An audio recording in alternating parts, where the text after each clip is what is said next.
Hi there. Welcome back to Temptation's Ballad. We're going to continue where we left off, with Cole, Sidd, and Artemi just having escaped from jail in search of the Obsidian Crown.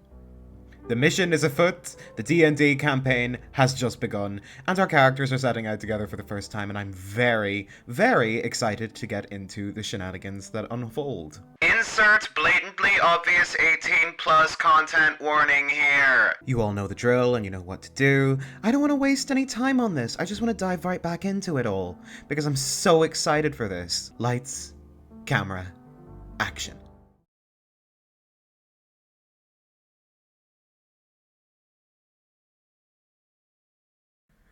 Rotten Red's Alley. After sneaking out of the City Watch prison, Cole led his two new companions across the city to Rotten Red's Alley. A seedy and lawless area, Rotten Red's Alley was rife with shady individuals and underground activities. Needless to say, Maro took his son here for frequent visits on the weekends. I beg your pardon? You were saying that your father takes you to this unlawful corner of the city? For fun? That's so utterly irresponsible. It's a pretty good time. One of my favorite gay bars is a few blocks from here. Things get pretty rowdy on No Pants Fridays. What? No pants? What kind of bars are you going to, boss? The gay ones. More importantly, Clyde's little business is around here too. Exactly what kind of business does this Clyde character conduct? He's really fun. Clyde's an old buddy of mine. He runs an underground fighting ring that Papa frequents whenever he gets the urge to kick the shit out of someone. I get kinda bored when Papa drags me there though, so I usually hang and chill with Clyde in his office. Among other things. Anyway, Clyde's an active seller in the city's black market, too. People go to his ring to gamble on fights and check out his wares. That little street urchin thief was probably planning to pawn that crown and our stolen arcane crystals to Clyde for some quick money. Cole led the group towards a worn building in the corner of the alley. There was a thick wooden door with a small closed slot near the top, likely used to observe visitors. Some splatterings of orange and black paint marked the entrance like the stripes of a tiger. Muffled yells and thundering crashes echoed from within the building. Boss? Are you sure this is a good idea? This place is kinda creeping me out. Yeah, you're right. We can't just stroll into Clyde's den for a pleasant chit-chat. They probably won't let us in for no reason. The ring is either for fighters or people betting on fights. And we don't have any money for bets or black market browsing either. We're gonna need a plan. Artemi suddenly walked past them and cheerfully knocked on the thick wooden doors. Greetings, is Sir Clyde available?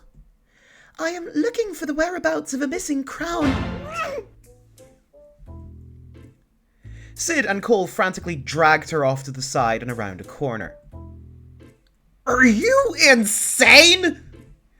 You can't just go announcing yourself like that. I don't understand. Are we not approaching your friend Clyde in search of the crown?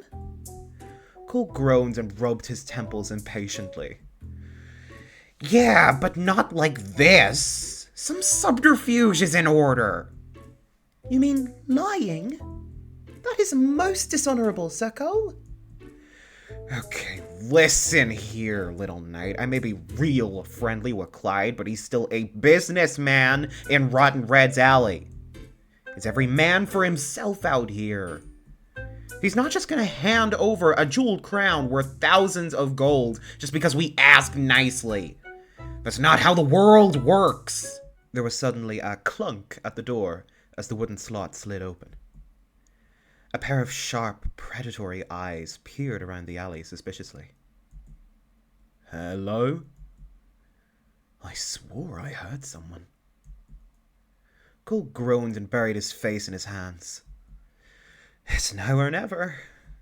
Thinking quickly, he grabbed his two companions and dragged them into view of the door. Hey, buddy! How's it going? The eyes in the door slot blinked in surprise before snapping closed. The door suddenly swung open to reveal a tall, grinning tiger.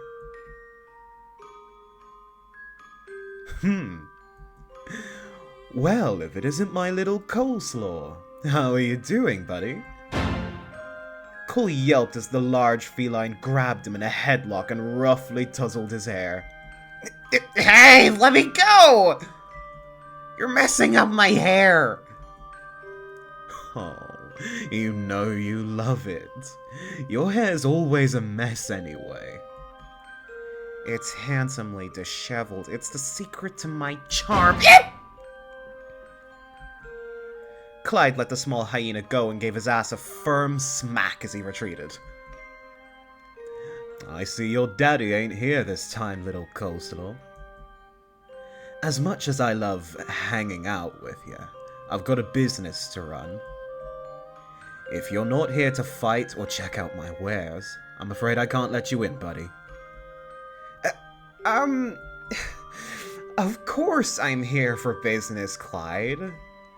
Let me introduce you to my new adventuring party. This is Sidd and Artemi, my new lackeys. Greetings, Sir Clyde. It is a pleasure to meet you. Clyde looked taken aback as Artemi bowed deeply. Now I know something ain't right. What's a polite lass like you doing with someone like my little coleslaw? Please, stop calling me that. Clyde suddenly twirled Cole around and gave his other butt cheek another firm smack. No, what's the matter, buddy? Am I embarrassing you in front of your new friends? Nah, I'm more afraid that you're gonna scare them off. I'm always happy to hang out with you, but like I said before, today's a business day. Sid's face flushed pink as he stared at the two glowing handprints on Cole's barely concealed ass. Whoa. You're really friendly with Boss. No need to feel jealous, big guy. I know for a fact that Lil Coleslaw likes being shared. What do you mean by that? Cole cleared his throat loudly. Anyway, I'm taking my two lackeys to your fighting ring to test their mettle against your fighters. Gotta make sure they can kick ass before I take them on to real missions. So, what do you say? Mind if we come in and brawl for a few rounds? Oh. Intrigued, Clyde glanced up and down at Sidd and Artemi. These two? Well, my ring's always happy to welcome fresh meat. This will really get the audience riled up and their bets rolling. Are you sure they're ready to meet my contenders, though? We don't pull our punches around here. Sidd glanced between his two companions while shuffling nervously. Well, Worry not, friend. Whatever the challenge, I am ready to face it head on. I swear upon my honor as a knight. My. You may be a bunch of greenhorns, but you've got guts. I dig it. Well, if you've made up your minds, then follow me into my little underground fight ring. Clyde beckoned the three of them inside the worn building with a wink. Cole grumbled and followed him inside while doing his best to ignore his stinging butt cheeks. I really need to stop being such a tease when I'm around other folks. You know you love it. I know you said today's a business before pleasure kind of day, but are you sure I can't convince you to join me in my office for a bit? I'm sure your friends can take care of themselves for a little while. We'll see.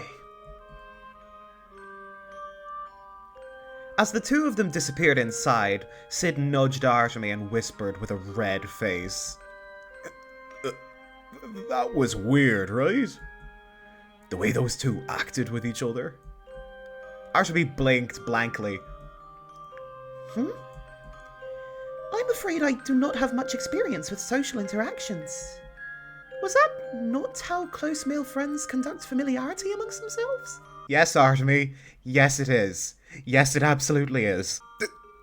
I don't have any friends either, but I'm pretty sure they don't just casually smack each other's asses.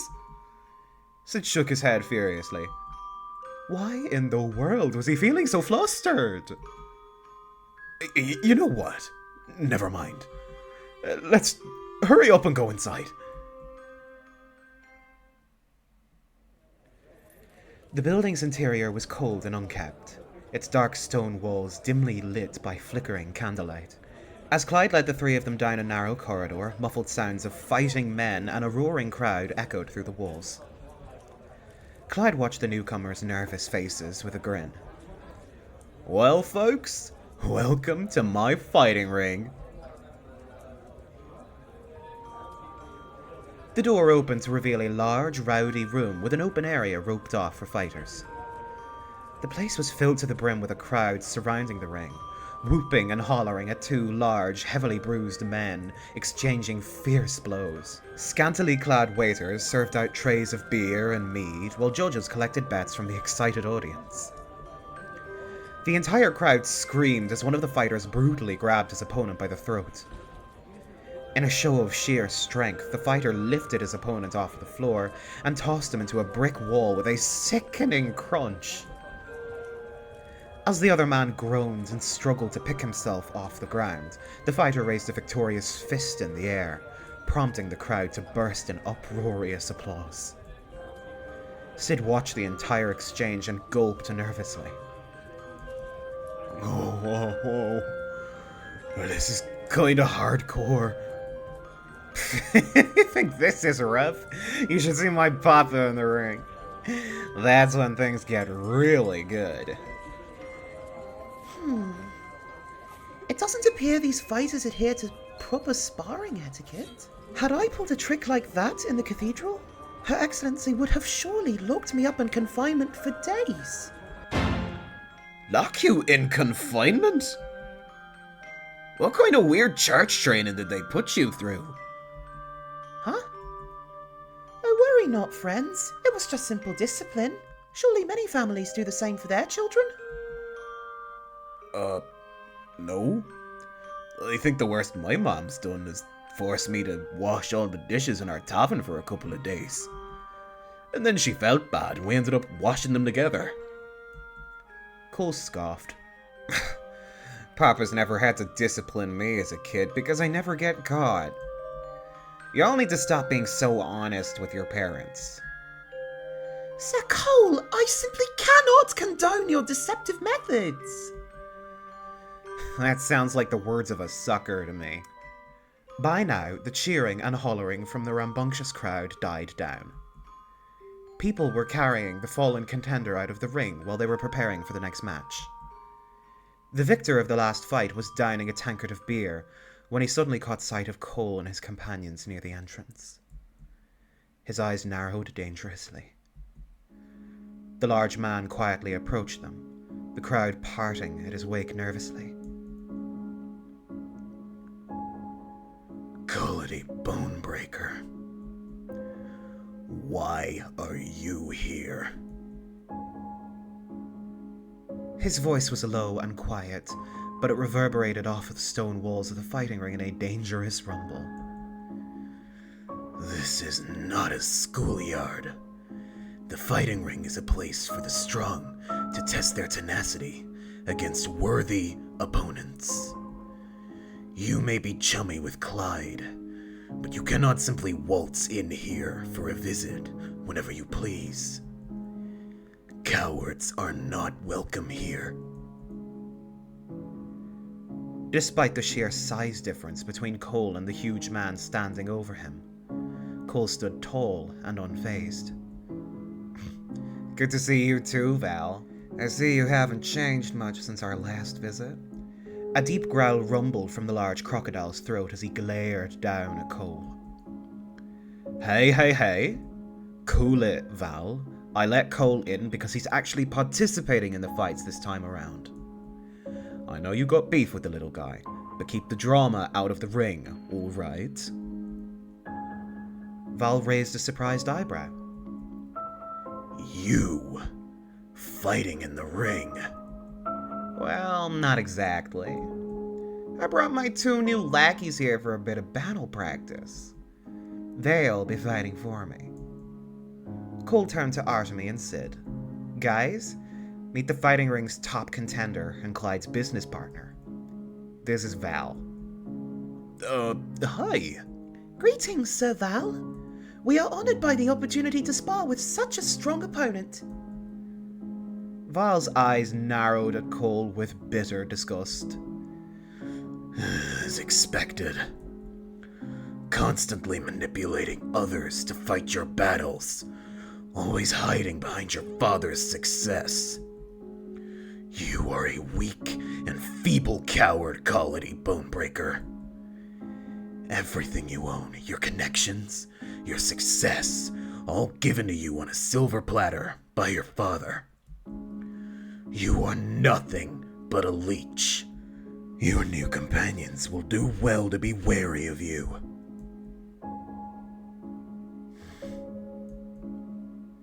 A tense silence hung in the air. Artemi and Sidd exchanged nervous glances awkwardly. Sir Cole? Are you alright? Cole suddenly broke the silence with a hearty laugh.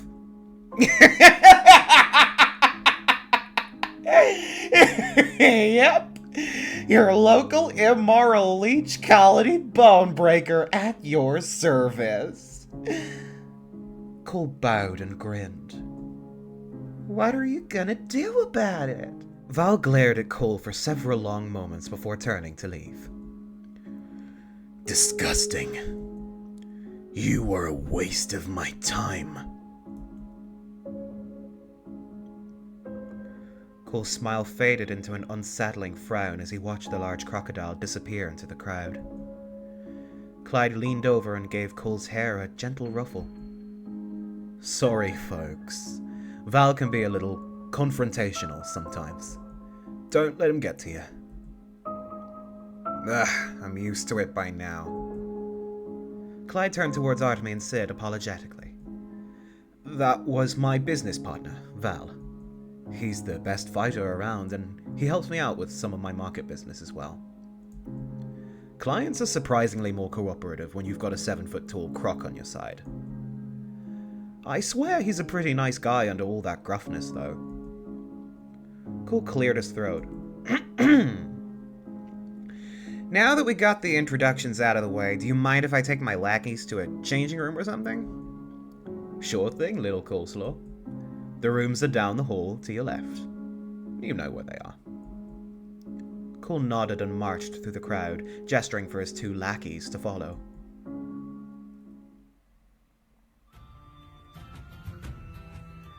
The fighting ring's changing rooms turned out to be unused storage rooms that had just enough space for a handful of people.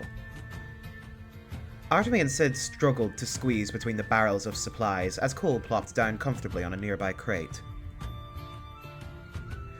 Alright, folks. Now that we're here, let's hatch a plan before stepping into anything messy. Our goal is to search for this missing crown, but it looks like we'll have to participate in the fighting ring if we want to stay here. Cole turned to Sidd with a grin. Well, buddy, you said you wanted an exciting day, and now you're gonna get it. It'll be your job to fight in the ring for us. What? Me? I mean, I'll definitely give it a shot. I must object!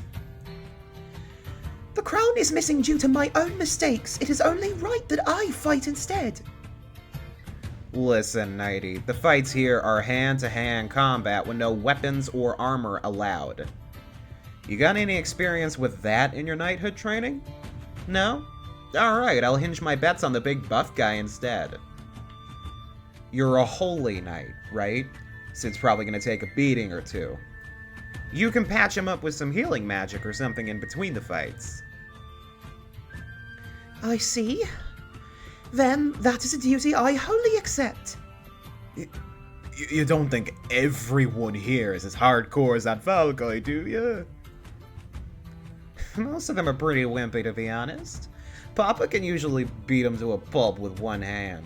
And you don't have to worry about fighting Val. He only goes after the toughest guys. Hey! I could be pretty tough. Sure you can. Anyway, while you guys are making a scene in the fighting ring, I'm going to sneak around the building to find that missing crown. I'm pretty familiar with this place, so it shouldn't be too difficult. But what if you were caught by someone who works here, like Sir Clyde? Cole shrugged. We're good buddies, so I don't expect to get roughed up or anything. This might even work to our advantage. Cole snapped his fingers. A burst of violet light erupted from his fingertips like blossoming flowers. I have this spell called Charm Person. It's a really weak spell that can be easily resisted if the person sees it coming, but if I cast it while his guard is down, I can charm Clyde into showing me where the crown is. Or better yet, just force him to give it to me. People usually forget what happened after the charm wears off, so I should be safe. Theoretically, at least. If that doesn't work, I'll just run around a corner and cast Disguise Self on myself to look like one of his workers. That should make escaping easier. Wow, boss. You sure know a lot of illusion-y spells. This is so cool. I've never worked with a talented magic user like you before. We're gonna make a great team. Huh? Cole blushed and tried to hide a bashful smile. Thanks. I usually don't get to talk about this because all my spells are used for tricking people. This is kinda nice. Cole turned towards Artemi, his expression suddenly serious. By the way, don't tell anyone I'm a magic user, okay? My papa's a real old-fashioned magic hater, so... Artemi nodded solemnly. Worry not, Sir Cole. You have my silence. But would it not be better to come clean to your father? Surely an honest relationship will allow you to perform your future mercenary duties more easily? Yeah. You even said earlier he wouldn't even be that mad. A little disappointment early on is better than a lifetime of bottling up a lie, right? Cole sighed and his shoulders slumped heavily. You don't understand. I don't want to disappoint Papa, but that's not entirely why I keep my mouth shut. He leaned backwards and stared at the ceiling warily. Val was right earlier, you know. Sir Cole! Do not let that rude man's words get to you! It's true, though. The mercenary company that I'll inherit is my father's, just like everything else I own in my life. But this... Cole snapped his fingers, a few sparks of magic flashing between them. This is mine. I may be a little weak and spineless, but I want to hold on to this just a little longer.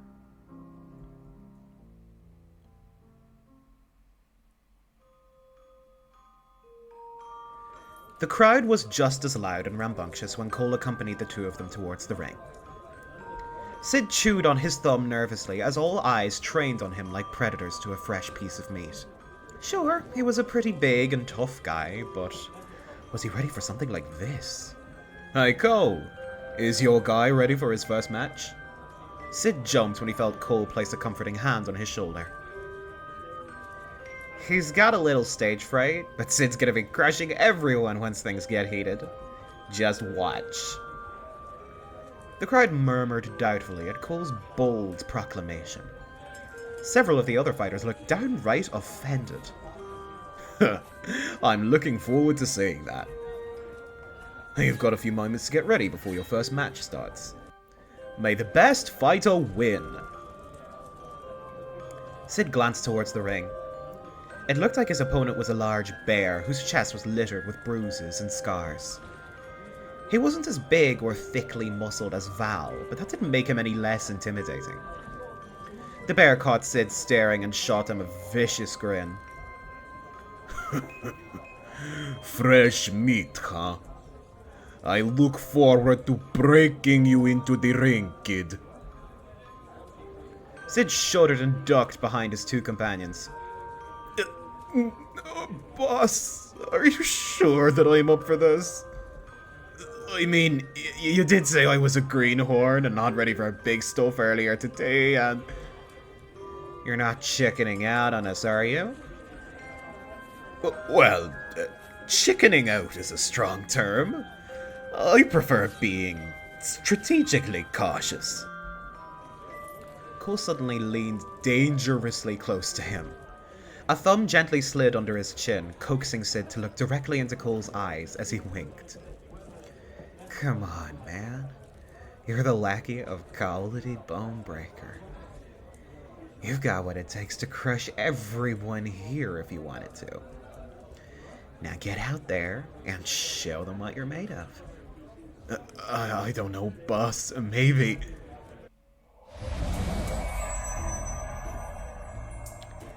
Sid's brain fully shut down for a moment as Cole leaned in and planted a firm kiss on his cheek. Let's go! He stood frozen, his mouth agape and face slowly flushing a horrific shade of pink. What was... A spark of magic suddenly snapped him out of his stupor. Sidd felt a warmth slowly spread from where Cole smooched him. It was like a hot bath enveloped his body in a comfortable hug. His senses sharpened and his muscles twitched with strength he didn't know he had. Sidd gulped and readjusted his glasses in utter confusion. What was that? Was that a spell? Cole winked again. Bardic inspiration. It gives people a little boost to their morale and abilities. Feels pretty good, huh? It's temporary, though, so use it well. Huh? Was the kiss part of the spell? Maybe. Doesn't matter. It matters to me! Cole waved his hand dismissively as he nudged Sidd through the crowd. No more chickening out. Get in there and kick some ass. Sidd was left spluttering, utterly dumbfounded, as Cole pushed him into the fighting ring.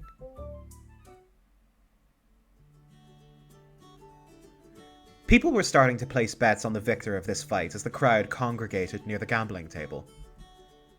A large pile of gold was slowly growing on the side of the bear Sidd was about to face, but not a single person placed a bet on Sidd himself. Sidd glanced at his empty, non-existent betting pile, and his ears drooped in dejection. It made sense that no one would want to take their chances on an unknown newcomer, but... The crowd suddenly parted as Cole swaggered towards the gambling table and tossed a massive pile of gold coins onto Sidd's side. Shocked murmurs of disbelief spread throughout the audience. All that gold on the newbie? It doesn't even look that tough. Get ready to lose all your gold, kid. I should be saying the same thing to you, Cole sneered. After this round is over, I think I'll be a whole lot richer. Sidd watched the whole gambling exchange from his position in the fighting ring. He felt his heart jump at the sight of Cole spilling so much money onto his betting pile. Adrenaline pumped through his being as he took a deep breath and stepped forward into the ring. Boss is really taking a chance on me. I gotta do a good job. Just watch. I'll crush the competition. A judge blew a whistle, signaling that the fight was about to start. Artemi and Cole settled down in their seats along with the rest of the crowd. Wow, Sir Cole. You must have much confidence in Sir Sidd to wager such wealth in his performance. He is lucky to have such a supportive leader. Cole, who was sipping a tankard of mead, nearly spat it out with a snort. Huh? Nah, that pile of gold is all a minor illusion. If Sidd loses this match, get ready to run. I beg your pardon!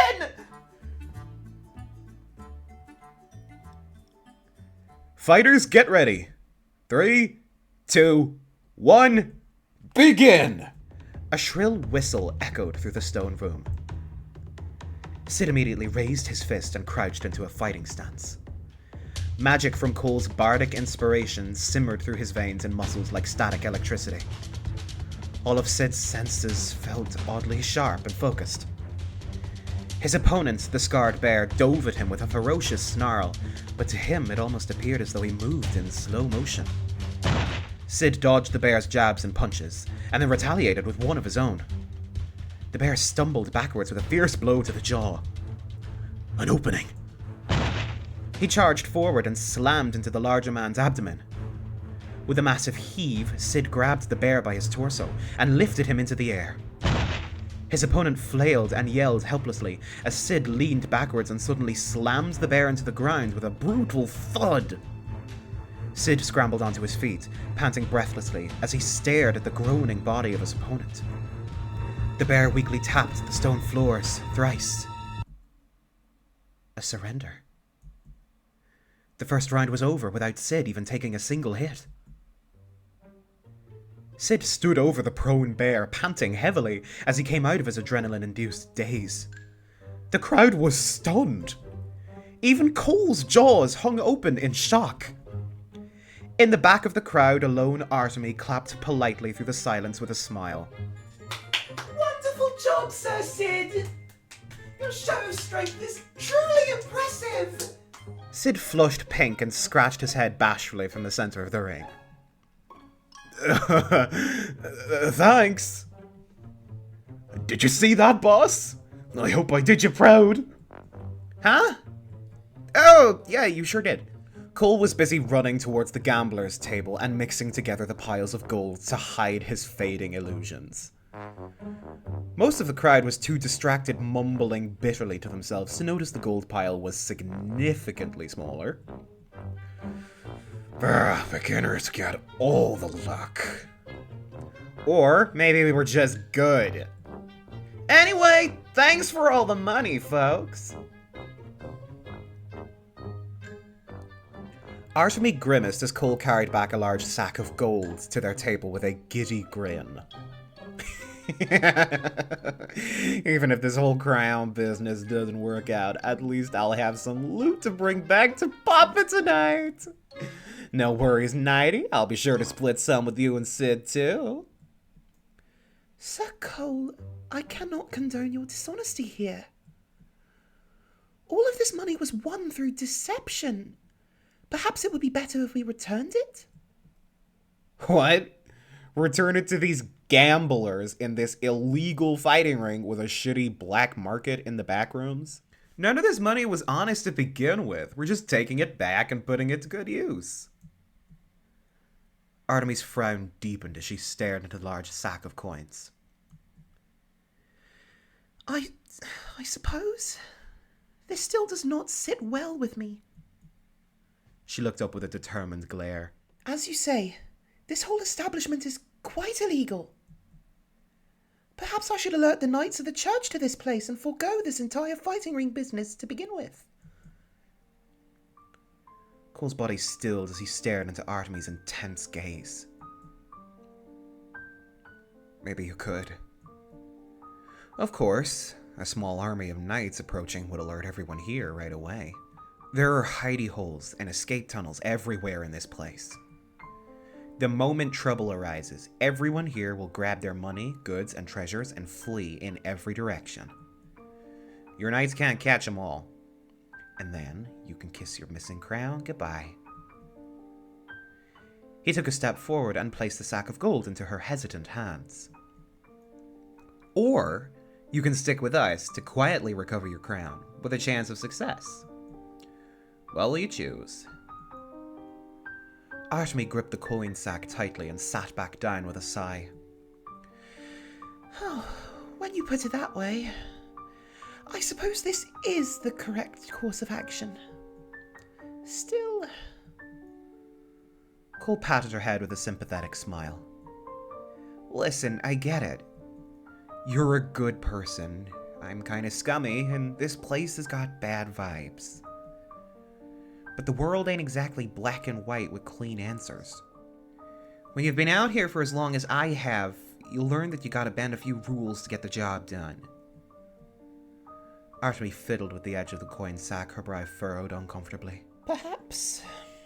It is true that I do not have much experience with the world outside the church district. I will look to your experience on these difficult matters, Sir Cole. Their conversation was interrupted by Sidd rushing, excited, through the crowd to their table with sweat still dripping from his temple. Miss Knight! Boss! Did you see that fight I was just in? I can't believe I beat that big guy. What do you think? Am I a decent addition to your adventuring party? Sidd beamed between the two of them, his tail wagging furiously. Well done, Sir Sidd. I admit I am quite surprised. You are a very adept fighter for someone of your background. For real, though. Not bad for your first fight, Sidd. I knew I saw something great in you behind that buff chest of yours. A pink tint flushed across Sidd's face as he scratched his head bashfully. Oh, shucks. Thanks for taking a gamble on me, boss. I might not be the smartest guy out there, but if you're looking for someone big to fight your battles, I'm your guy. Keep up that enthusiasm. You got a long day ahead of you. Cole stood up from the table and tossed the sack of coins into a surprised Artemi's scrambling hands. Looks like it's time for me to start sneaking around for that crown. Nighty, you handle all the bets from here on. Keep participating in matches and keep everyone distracted. What? Wait, Sir Cole! You've chosen unwisely! I do not have any experience with money! He left. Another whistle echoed through the large room to signal the start of another match. Artemi felt utterly dumbfounded as Sidd dragged her to the bidding table along with the rest of the audience. Gamblers jeered at each other as they began tossing in their bets. Piles of gold coins were beginning to build up on both sides of the table this time around. Artemi gulped and fumbled through her sack of coins nervously. Don't worry, Miss Knight. I'm sure I can take on whatever fighter they throw at me from here. Feel free to bet whatever you think is best. Perhaps 5 copper? Maybe that is too miserly. 5 silver then? Would that be too bold? Alright, 4 silver it is. A gruff gambler standing next to her snarled in disbelief, sending spit flying everywhere. What kind of weak bets are you making here, lassie? This is a fucking fighting ring, not your grandma's bingo night. Go gold or go home. In her panic, Artemi grabbed a fistful of gold and hastily tossed it onto the table. Oh no, my apologies, Sir Sidd. Oh, perhaps I am not a good partner for this. I hope you are not discouraged. Don't sweat it. In fact, I'm super pumped ever since that first fight. I've always felt useless at all my previous jobs and work, but here, I've never felt more alive. Screw that scribe apprenticeship. It was like I was born for the battlefield. Just watch and relax. Sidd let out an overjoyed howl of excitement before dashing back into the ring. Artemi couldn't help but watch him go with a smile. He certainly is an enthusiastic fellow. It is a nice change of pace. Everyone back in the church district acts very reserved. The judge blows shrilly on his whistle again. As the crowd made their way back to their seats, a single cloaked individual peered curiously at Artemi. Their gaze trained on her quietly as she retreated.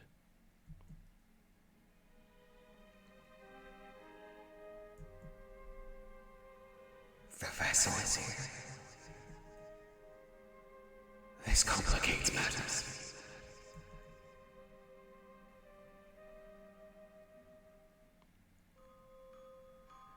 The roars and hollers of the crowd were muffled as they rumbled through the back hallways of the building. Cole tiptoed quietly through several rooms, poking his head through the many shelves of Clyde's stock.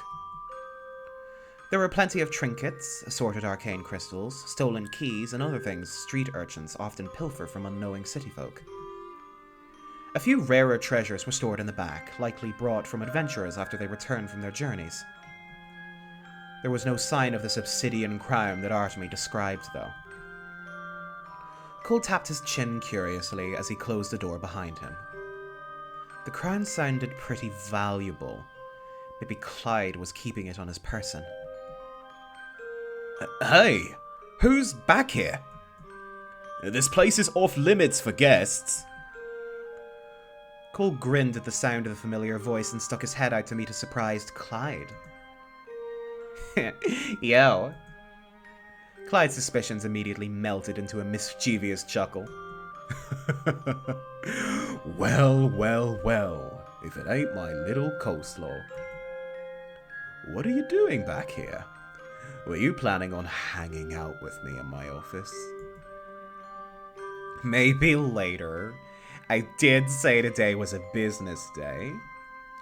Cole jabbed a finger at a small handful of arcane crystals by a crate. A shitty little urchin boy stole these off of me earlier today. You mind if I buy them back? What? Those cheap things? Hell, I'd give them back for free.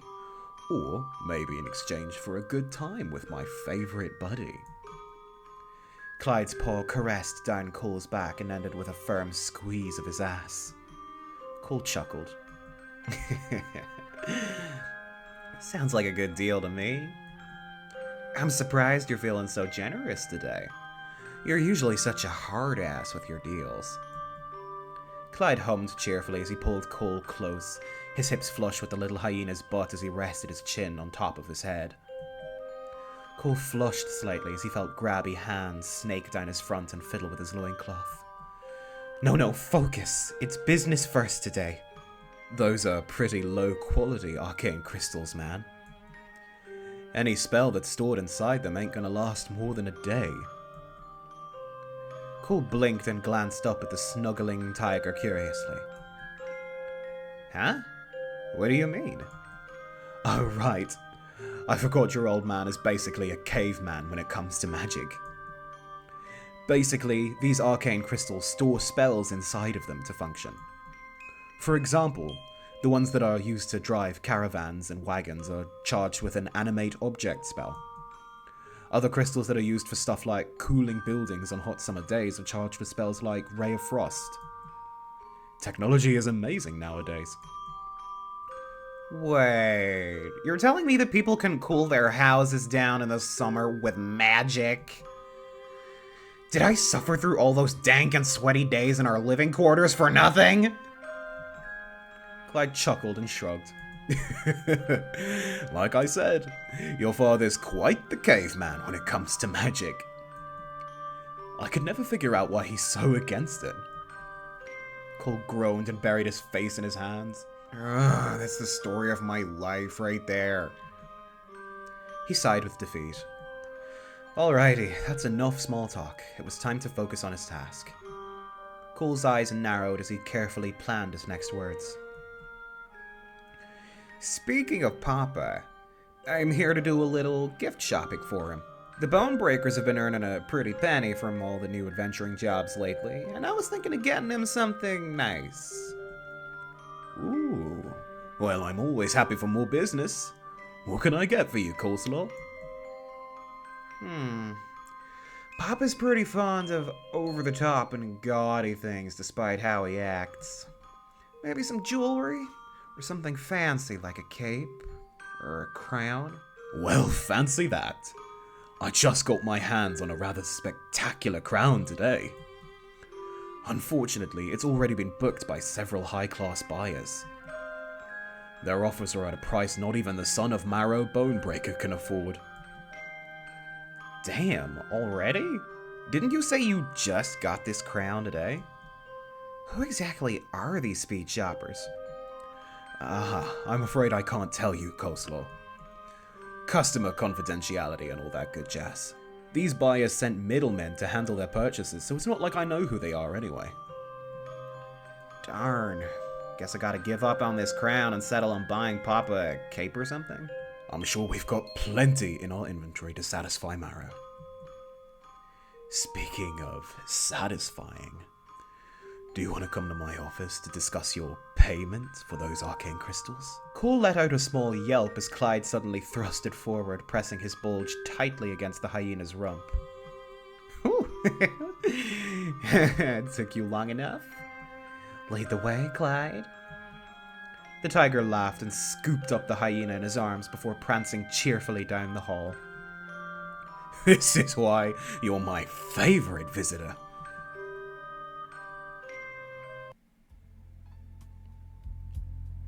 Clyde was purring like a giddy child ready to open a present as he carried Cole bridal style into his office. The room was thankfully empty of other people, occupied only by the dim flickering candles on the walls. Cole laughed and nuzzled into Clyde's warm, fuzzy neck. Jeez, someone sure is excited. I just miss spending some quality time with my little coleslaw. The tiger gently tossed him onto the couch and pinned him down on the soft cushions with a grin. Cole could feel his soft, warm breath tickle his face as he peered up at the hungry tiger. It was a familiar sensation. The two of them had been together before, countless times. Still, Cole couldn't help but shiver in delight at the sensation of Clyde's clawed hands lightly caressing his chest as he leaned forward. Unfortunately, this is YouTube, so... Clyde pulled Cole close onto his lap as the two of them settled on the couch. There was a hungry glint in his eye. We're gonna have a good bit of fun, aren't we?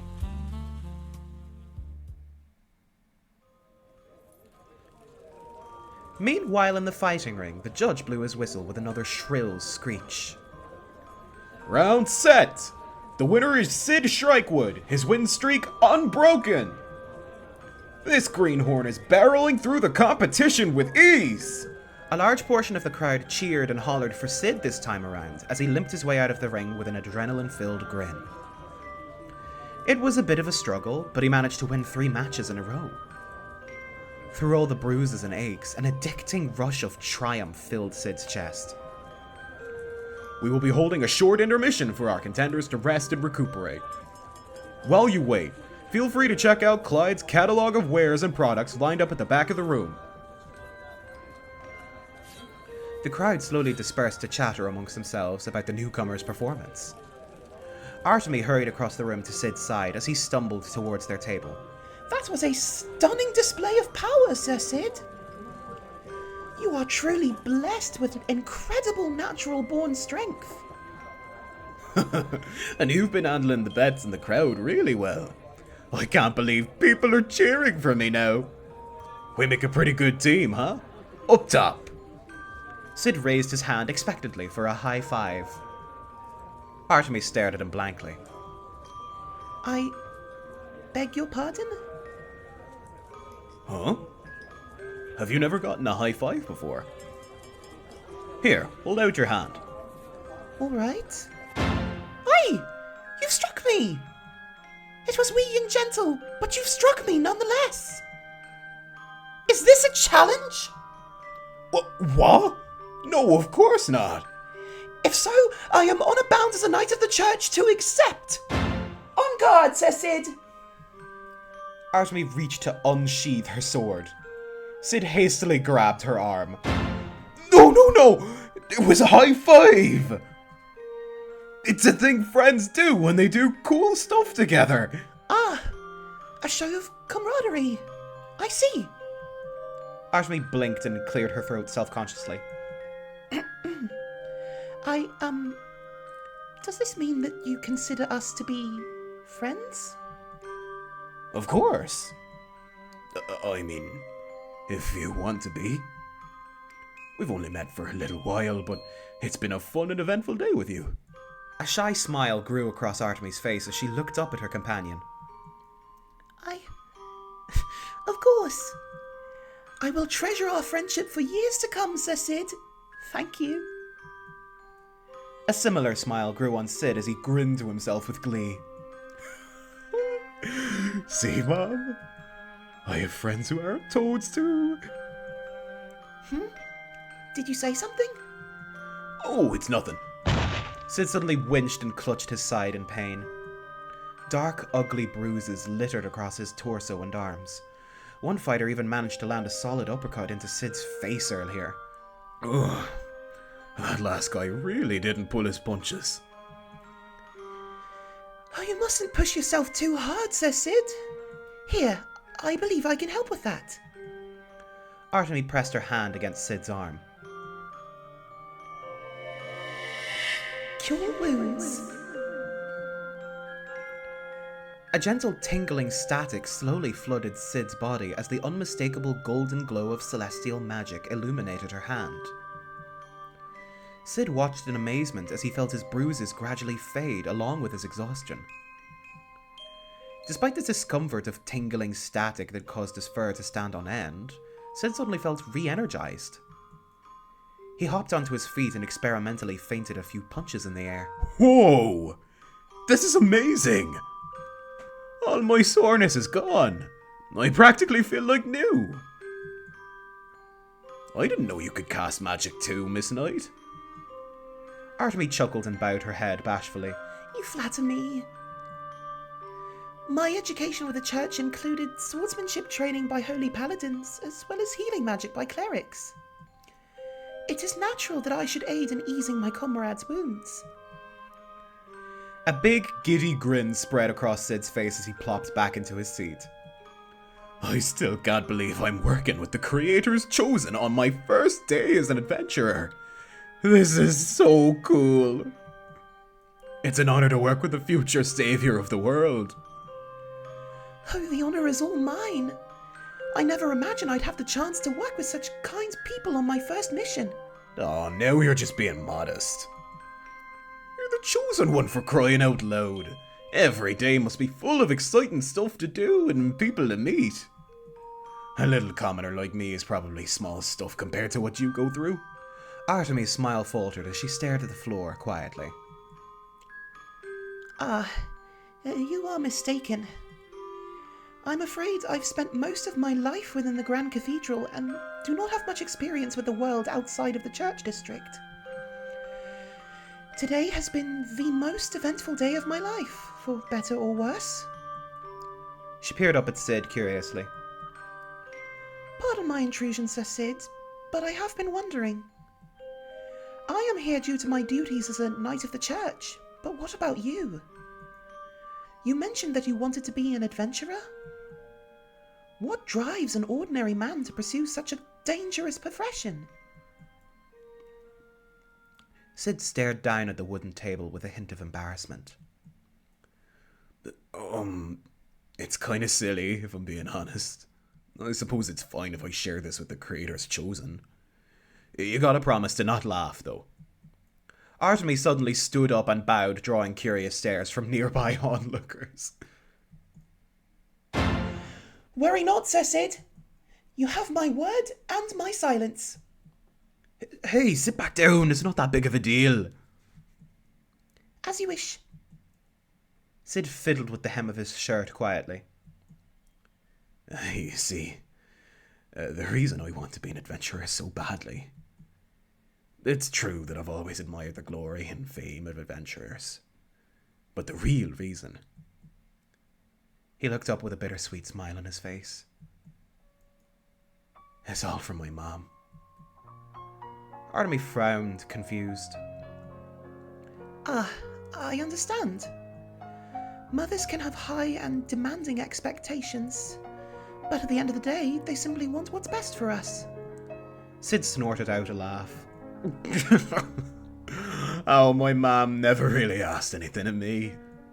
She spoils me too much. I could be the world's worst layabout, and she'd probably still baby me all day. Huh? You see, the reason I want to be an adventurer is because I want to grow rich and successful so that I can give my parents an easy life when they grow old. Sidd scratched his head, his ears drooping with a hint of insecurity. I'm gonna be real honest. I'm not exactly the smartest guy. Kinda stupid, really. I told my parents I got disinterested in my previous apprenticeship jobs is the reason I kept getting let go, but the truth is that I kept messing up in the simplest tasks and pissing off my bosses and got genuinely fired. Especially that last job with the scribe. He sighed heavily. I've kind of come to terms with the fact that I'll never manage to get a good job that pays well. I'm not that smart, but I'm a big guy who can hold my own in a fight. Adventuring sounds like the only job I had a chance of being successful in. A shy, fond smile spread across Sid's face. I owe my mum a lot. She never complained about me. Never once got mad. Never. I know I wasn't an easy kid to raise. And she did all that while supporting my dad's wild dream of being the world's best cheesemaker. I'd come home every night to tell her I failed another apprenticeship, and she'd always tell me that it's alright. I'm doing my best. All the while pretending she's not exhausted from work and hiding her back pain from me. Sid's hands squeezed into fist as he looked up with determination. I really need to make something of myself. For her. Artemi felt her heart writhe uncomfortably at Sid's confession. Your mother is lucky to have you as a son. Sidd laughed. I'm not sure about that, but thank you. It means a lot to hear that from the creator's chosen herself. Artemi fell into a deep silence as she pondered Sid's words. A deep, ugly feeling snaked through her chest as she recounted how warm and fond Sidd sounded as he spoke about his mother. She shook her head sharply and tried to ignore it. Artemi was the creator's chosen. It was natural that Her Excellency expected more from her. This was the duty that she was born with.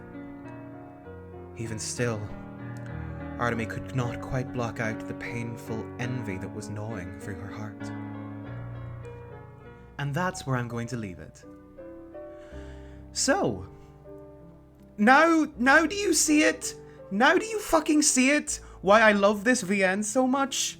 Now do you fucking see it? Look at these three characters. Look at how complicated the web of interactions between them is. You have Cole, who wants to impress his dad so badly, but also has magic and wants to hide it from him because magic is the tool of the weak and spineless. Who interacts with Artemi, his complete foil, who challenges him on his every moral choice because she's the lawful good character.